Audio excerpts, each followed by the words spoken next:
На денешната средба комесарот Филе ме информираше за мотивите и за содржината на политичкиот диалог кој што се воспоставува со Република Македонија на високо ниво.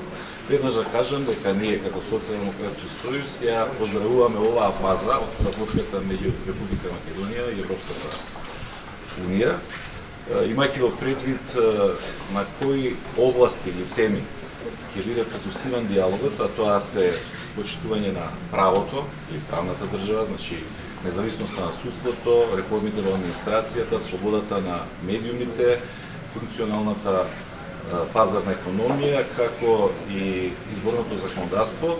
А сакам да потсетам дека тоа се темите кои што во сите досегашни извештаи на Европската комисија се посочува како најкритични, но и тука во Македонија од страна на јавноста, граѓаните, опозицијата, невладиниот сектор исто така се посочува како области каде што состојбите се лоши.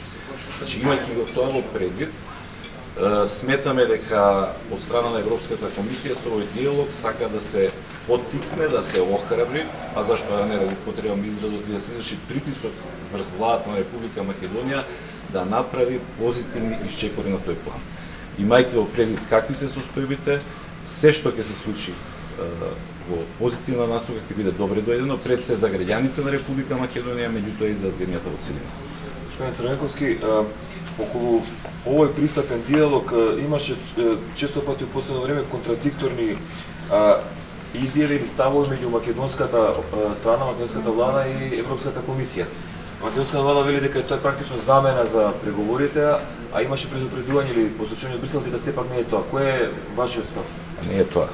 Ова е невообичаена процедура или невообичаен процес, нормална постапка од како една земја ќе добие препорака за почеток на преговорите, да ги почне преговорите. Како што гледате, сакајќи да се пополни овој вакуум простор во кој што ништо не се случува во однос на нашето евроатланско интегрирање, сакајќи да ни помогне, Европската комисија еве ја нуди оваа форма преку заедничка соработка да, пак ќе речем, да изврши и мониторинг и притисок врз македонската влада сепак да се направат позитивни исчекори во овие области каде што состојбите се лоши. Со други зборови, има една изрека во српскиот народ, а мислам дека и доста се користи тука кај нас македонците, во ваква ситуација дај што даш.